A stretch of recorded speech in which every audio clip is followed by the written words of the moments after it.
Bonjour chère Église, c'est un plaisir ce matin d'être assemblés encore une fois pour louer Dieu comme on vient de le faire et de pouvoir prendre le temps d'aller dans la parole de Dieu et d'entendre ce que le Seigneur veut nous dire ce matin. Alors ce matin, je vous propose le message ayant comme titre « Né de Dieu ». Et j'aimerais que l'on puisse prendre le temps de prier d'abord. Et on va entrer dans la parole pour voir ce que le Seigneur nous dit ce matin. Éternel Dieu, je te remercie de ce que tu es avec nous, de ce que tu es notre Dieu. Tu nous aimes, tu nous protèges, tu nous guides. Et aujourd'hui, Seigneur Dieu Tout-Puissant, nous sommes devant toi. Nous ouvrons les oreilles de nos cœurs pour pouvoir entendre la parole que tu veux nous donner aujourd'hui. Merci Seigneur Jésus. Je te remercie pour chacun de nous dans cette famille que tu nous as donnée. Je te remercie pour les gens qui sont assemblés dans leur maison pour entendre de toi. Que Seigneur, tu ouvres nos cœurs, Saint-Esprit, que tu nous parles par ta puissance, que tu nous édifies, que tu nous changes. En ton nom merveilleux, je prie, Père Céleste. Amen. Alors, je vous invite à ouvrir vos Bibles. Nous allons aller en Jean chapitre 1. Nous allons lire du verset 1 jusqu'au verset 13. Jean chapitre 1, du verset 1 jusqu'au verset 13. La parole de Dieu dit: « Au commencement était la parole, et la parole était avec Dieu, et la parole était Dieu. Elle était au commencement avec Dieu. Toutes choses ont été faites par elle, et rien de ce qui a été fait n'a été fait sans elle. En elle était la vie, et la vie était la lumière des hommes. La lumière luit dans les ténèbres, et les ténèbres ne l'ont point reçue. Il y eut un homme, envoyé de Dieu. Son nom était Jean. Il vint pour servir de témoin, pour rendre témoignage à la lumière, afin que tous croient par lui. Il n'était pas la lumière, mais il parut pour rendre témoignage à la lumière. Cette lumière était la véritable lumière qui, en venant dans le monde, éclaire tout le monde. Elle était dans le monde, et le monde a été fait par elle, et le monde ne l'a point connue. Elle est venue chez les siens, et les siens ne l'ont point reçue.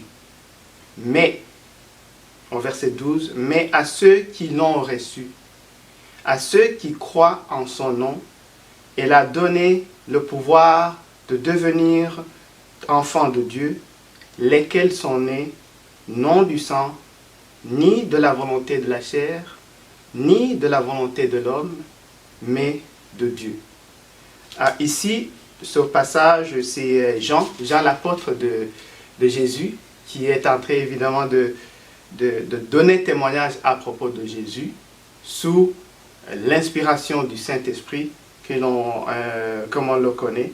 Et il donne témoignage de ce qu'il a vu. Il est un témoin oculaire de la vie de Jésus. Il y a certains gens qui, des fois, ils disent « je ne veux pas croire en Dieu parce que Dieu, on ne le voit pas, on ne peut pas le voir. » Mais moi, ce que je dis, c'est que Dieu, on l'a vu en la personne de Jésus-Christ. Et ce que l'on lit ici dans la Bible, surtout dans les évangiles, ce sont des gens qui ont vécu, qui ont marché avec Jésus, qui, sous l'inspiration du Saint-Esprit, ont commencé à écrire ce que Dieu a mis en eux, ce qu'ils ont vu, mais surtout ce que Dieu a mis en eux, a révélé en eux, que Jésus est réellement Dieu. Alors, Dieu a été vu sur la terre, marchant sur la terre en la personne de Jésus-Christ. Et Jean était un apôtre qui était aussi très proche de Jésus. Et quand on lit en Jean, on voit vraiment comment il est en train d'insister sur la personne de Jésus. Et ça c'est le premier point que j'aimerais partager aussi avec vous dans le thème « Né de Dieu ». D'abord, qui est Jésus et qu'est-ce que Jésus n'est pas?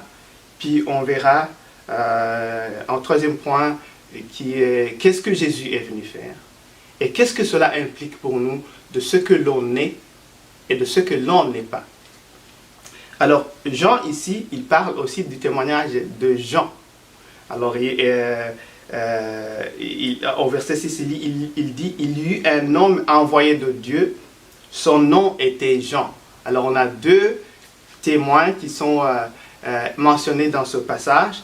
Jean, l'apôtre de Jésus, et qui parle aussi de Jean-Baptiste, le cousin de Jésus, qui était la voix qui crie dans le désert, qui a été envoyée pour témoigner, pour préparer le chemin en fait, pour la venue de Jésus. Dans le passage, quand on lit et qu'on continue dans le chapitre 1 de Jean, il y a plusieurs versets qui vont nous montrer clairement que Jésus est réellement Dieu. D'abord, le verset 1 qui lui-même dit « Au commencement était la parole, et la parole était avec Dieu, et la parole était Dieu. » Alors, ici, Jean réfère à Jésus comme la parole.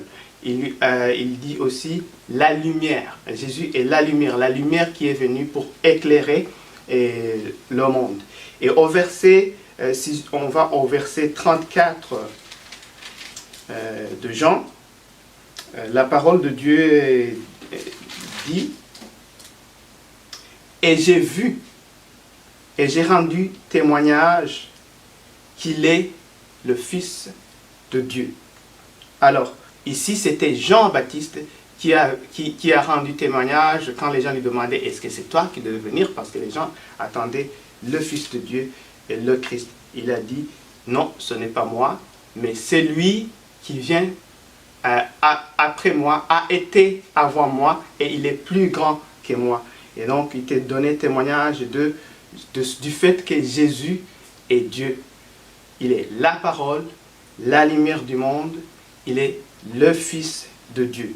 Donc, Jésus n'est pas juste la manifestation de Dieu dans un être humain, de la même façon que l'on dirait que Dieu se manifeste en nous. Non, mais Jésus était entièrement Dieu, comme on le voit dans le verset 1. Il est Dieu, il a créé toutes choses. Et donc, c'est ça, donc c'est important d'avoir ce concept-là. Il n'est pas juste l'image de Dieu, mais il est Dieu lui-même. Et le deuxième point que je voulais partager, qu'est-ce que Jésus n'est pas? Alors, Jésus est appelé le Fils de Dieu, mais aussi il est appelé le Fils de l'homme. Parce que il est donc, durant sa vie sur la terre, il était un humain complet. Même quand on regarde d'ailleurs la façon dont Jésus a vécu la vie sur terre, il a vécu comme un humain. Il avait les limitations, il avait soif, il avait la fatigue, il avait la souffrance, il a eu de l'angoisse et il est allé même jusqu'à la mort de la croix que l'on connaît. Mais quelle sorte d'humain est-ce que Jésus était? Alors, quand on va à Luc chapitre 1, versets 34 et 35, on voit comment Jésus est né. Quand l'ange Gabriel est venu pour dire à Marie, sa mère, la Vierge Marie, qu'elle allait donner naissance à un fils. Alors, Marie a posé la question à l'ange. Elle a dit, comment cela se fait-il? Au verset 34 de Luc, parce que moi, je ne connais point d'homme. Et c'est là où l'ange l'a expliqué, il lui a dit, l'Esprit de Dieu viendra sur toi et la puissance de Dieu te couvrira de son ombre. Et c'est pourquoi le Saint-Enfant qui va naître de toi sera appelé le Fils de Dieu. Alors, qu'est-ce que ce passage nous dit sur ce que Jésus n'est pas? Jésus n'est pas... D'abord, nous savons qu'il était un homme, un être humain, à 100%, mais à 100% Dieu aussi. Mais il n'est pas un être humain comme les autres, parce qu'il n'est pas né d'une union d'un homme et d'une femme, biologiquement, comme on le connaît. Et c'était là exactement la question que Marie avait posée. Comment cela va se faire? Alors, on voit, si vous voulez, un nouvel homme en Jésus-Christ. Et cela a une incidence pour nous permettre de comprendre qui nous devenons en Jésus-Christ. Le troisième point que je veux discuter, qu'est-ce que Jésus est venu faire? Principalement, je trouve surtout dans ce passage que l'on a lu, il est venu nous transformer en sa ressemblance. Alors, si on peut retourner au versets 12 et 13 de chapitre 1 de Jean que nous avons lu. Alors, voici ce que la parole de Dieu nous dit. Elle dit, « Mais à ceux qui l'ont reçu, à ceux qui croient en son nom, elle. » Alors ici, Jean est en train de parler de la lumière, donc Jésus. Alors, et puis il dit, à ceux qui croient en son nom, au nom de la lumière, donc au nom de Jésus-Christ, elle a donné le pouvoir de devenir enfant de Dieu.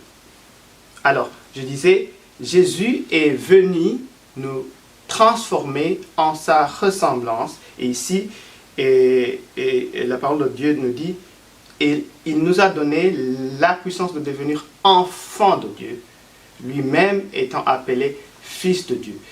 Évidemment, on ne devient pas Dieu, on reste des humains, mais ce que la parole de Dieu nous dit, on devient enfant de Dieu, c'est-à-dire qu'il y a quand même une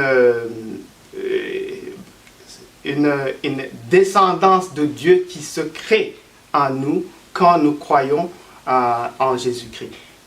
Qu'est-ce que ça veut dire, croire en Jésus-Christ? Qu'est-ce que ça veut dire, recevoir Jésus? Pour ceux qui croient en Dieu, pour vous qui avez déjà cru en Dieu, peut-être vous le comprenez, mais je voulais quand même souligner un peu ça aussi, parce que c'est important pour ceux qui ne croient pas en Dieu, pour que tu saches aussi, si tu ne crois pas en Dieu, ou si tu n'avais pas encore entendu cette parole, que cette parole est aussi pour toi. Alors, Jésus l'a expliqué en Jean chapitre 3, verset 15, et il a dit, comme Moïse, de la même façon que Moïse a élevé le serpent dans le désert, ainsi le Fils de l'homme doit être élevé afin que quiconque croit en lui ait la vie éternelle. C'était quoi qui s'est passé dans le désert avec Moïse quand il conduisait les enfants d'Israël?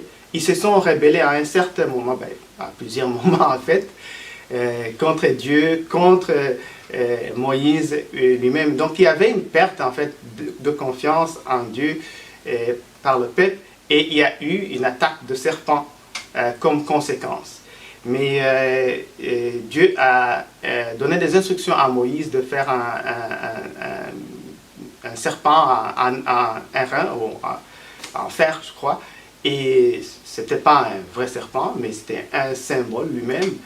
Et puis de l'élever sur un poteau du bois dans le désert. Et tous ceux qui avaient été mordus par les serpents à cause du péché qui avait été commis, qui étaient malades, puis qui regardaient ce serpent, ils étaient sauvés.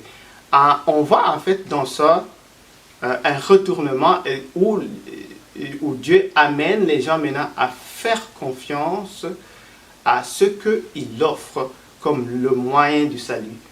Même si on y pense, c'est comme on ne trouve pas vraiment beaucoup de liens entre le symbole du serpent qui était, à part que ça se ressemblait, qui était élevé sur l'arbre dans le désert, et les vrais serpents.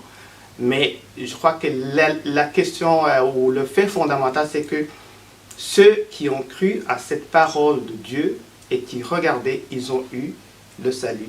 Et il peut y avoir aussi toutes sortes d'arguments autour de Jésus.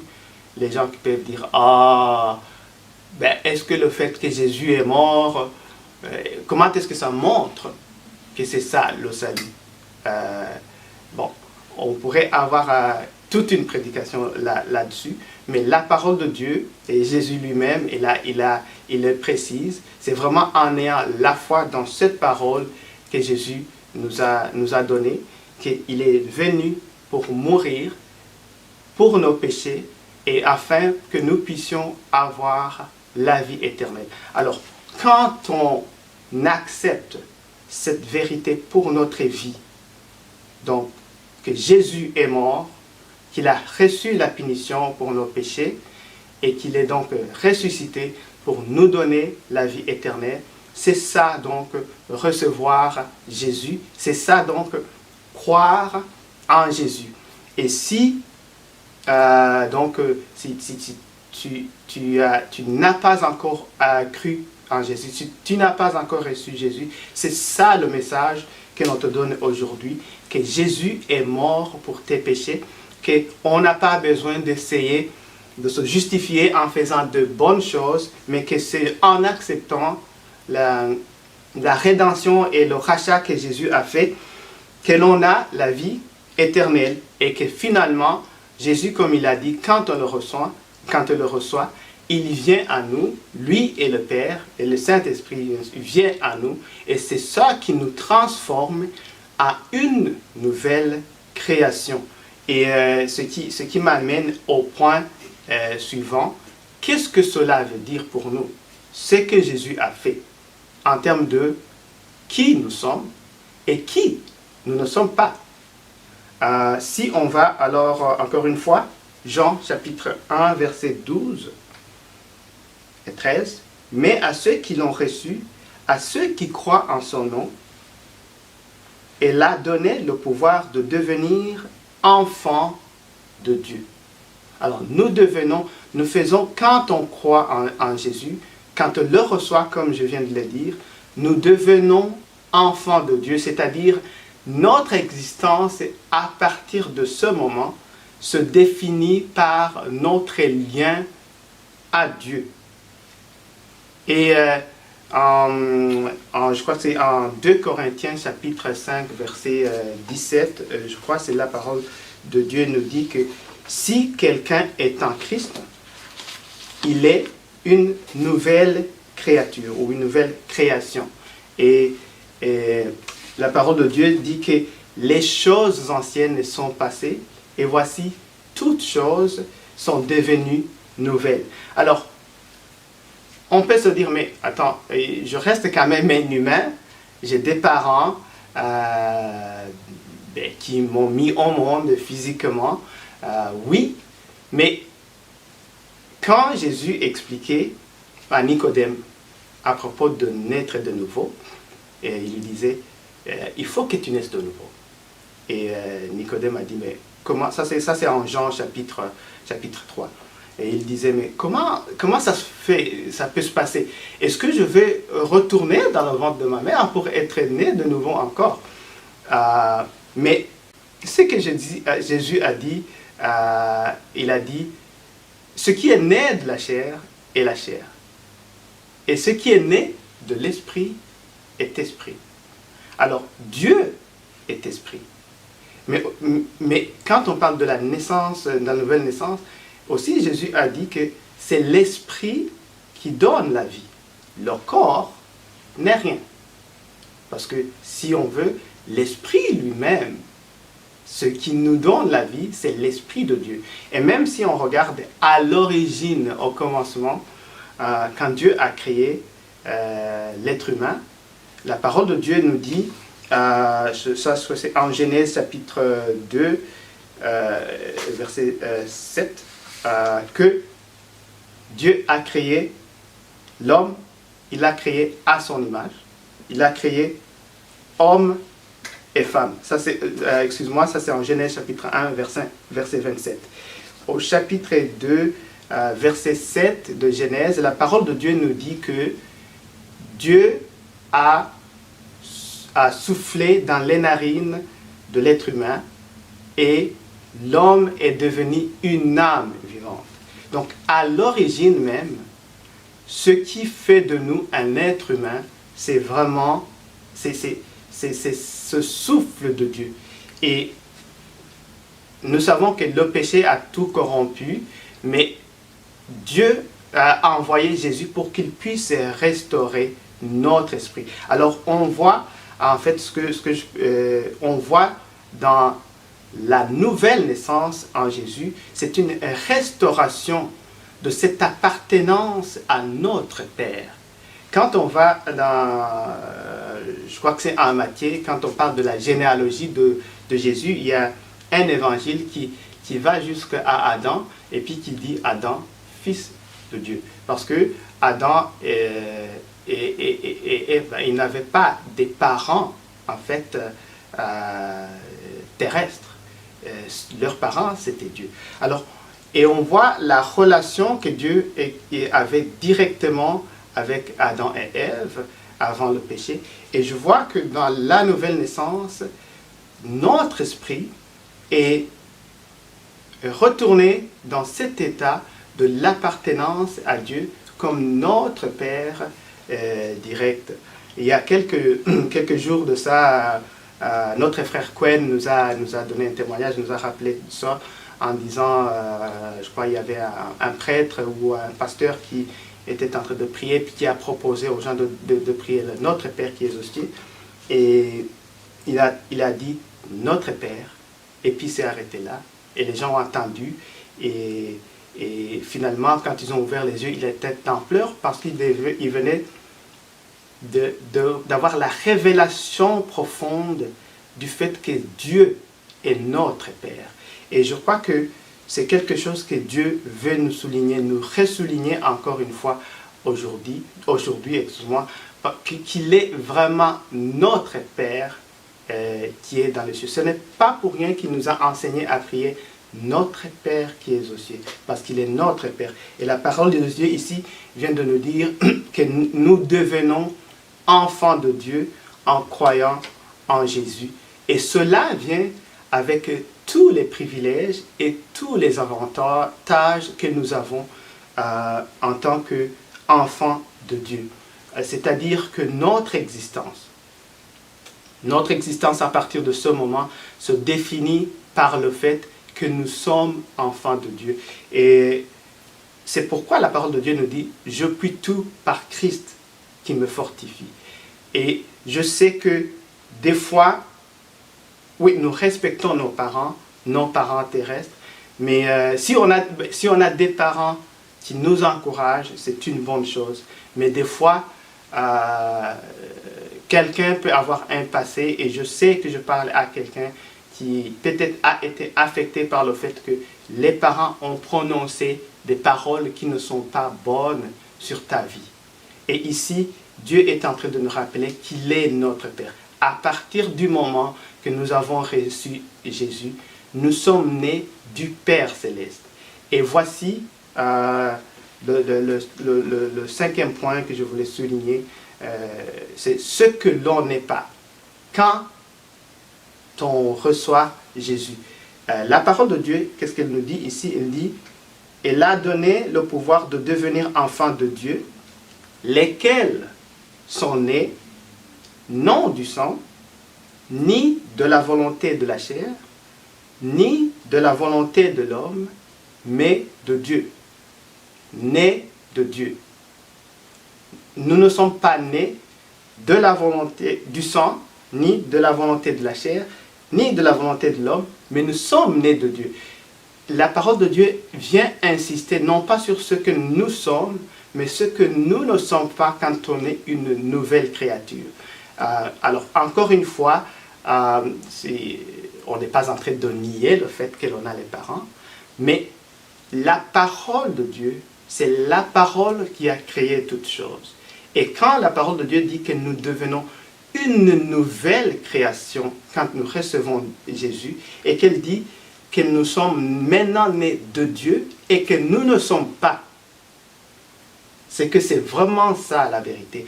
Comme il y a une coupure d'un lien qui existait avant et une séparation de certains liens qui peuvent nous empêcher de progresser dans la vie, et cette séparation nous permet maintenant de marcher dans la puissance de Dieu. Et c'est ça que Dieu veut que l'on ne traîne pas les choses que l'on n'aurait pas reçues des parents, que quelqu'un puisse peut-être dire « Oh, mon père n'a pas été là », et que ça devient un lien qui nous attache et qui nous empêche d'avancer. Comme je dis, la parole de Dieu nous dit d'honorer nos parents, mais en même temps, ici, la parole de Dieu est en train de nous dire que Dieu est notre Père et que notre vie, quand on a reçu Jésus, se définit en Dieu.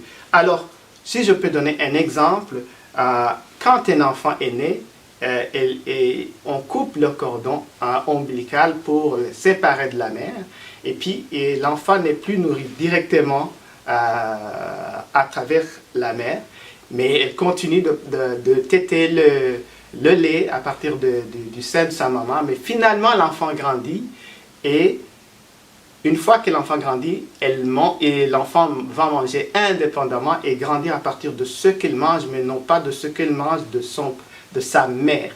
Et je crois que Dieu veut nous amener à cette étape où on se nourrit pour notre vie, non pas par lien de nos parents, mais plutôt par notre lien à lui-même en tant que notre Père. Alors, c'est-à-dire, on voit vraiment la séparation, cette coupure avec tous les liens. Et je prie vraiment que le Seigneur puisse nous fortifier et nous révéler beaucoup plus ce lien-là. Un exemple que je vais donner, une illustration par exemple au niveau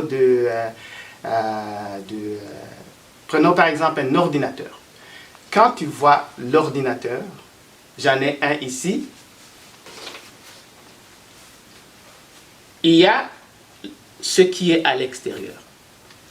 Et puis, vous voyez des lettres sur le laptop, et ça c'est comme le corps, si je peux essayer de comprendre. Mais ce qui fait l'ordinateur, ce qui fait sa puissance de pouvoir opérer les choses, c'est vraiment le système qui est à l'intérieur, le système d'exploitation. Et c'est cette analogie que je vois entre le fait que nous sommes des enfants de Dieu, parce que l'Esprit de Dieu qui est en nous, c'est comme le système d'exploitation qui est dans l'ordinateur. Sans le système d'exploitation, ceci n'est rien. La seule chose que tu peux faire, c'est peut-être d'apprendre à lire les lettres. Et c'est ça la limitation qui vient quand il n'y a pas de système d'exploitation dedans. Mais avec le système d'exploitation qui est dedans, c'est ça en fait que l'on appelle l'ordinateur. C'est ça qui va faire que ce laptop est capable de faire beaucoup plus d'autres choses. Tu vas être capable de taper le message, la parole de Dieu et pouvoir la partager avec les frères. Ce que l'on ne peut pas faire si ce système d'exploitation n'est pas là. Et c'est ça ce que nous sommes. Malgré que nous avons un corps, nous sommes... ce que nous sommes, c'est vraiment l'Esprit de Dieu qui est en nous. Cet esprit-là que Dieu a mis en nous pour que nous puissions faire de plus grandes choses que ce que nous pouvons concevoir à partir de ce que nous pouvons faire par le corps ou à partir des choses peut-être que les parents peuvent nous dire. Et je vais prendre le moment pour pouvoir prier avec vous et prier spécifiquement pour que ceux qui ont été affectés par des mauvaises paroles des parents, malheureusement, comme j'ai dit, ça arrive, je veux que tu saches que tu es un enfant de Dieu. Tu es né de Dieu. Tu n'es pas né du sang, tu n'es pas né de la volonté de la chair, tu n'es pas né de la volonté de l'homme, ce n'est pas une décision des parents. Oui, peut-être que les parents ont pris une décision, ou peut-être que tu es même né, que les parents n'avaient pas pris une décision à avoir un enfant à ce moment. Mais Dieu, lui, il dit qu'il nous avait dans ses pensées, même avant que nous puissions être formés dans le ventre de notre mère, de notre mère. Et la parole de Dieu nous dit que Dieu a préparé des œuvres d'avance, il les a préparées afin que nous puissions marcher dans ces œuvres-là. Et c'est vraiment par le fait que l'on est une nouvelle créature qu'on est capable de faire ces œuvres-là. Alors je vais prier parce que vous êtes nés de Dieu. Vous n'êtes pas nés de sang, ni de la chair, ni de l'homme. Vous êtes une nouvelle créature quand vous avez cru en Jésus. Et ce que vous êtes capable de faire, c'est vraiment dans cette puissance-là de la nouvelle personne que vous êtes, enfant de Dieu. Jésus-Christ, je te remercie de ce que tu nous as donné la nouvelle naissance en toi.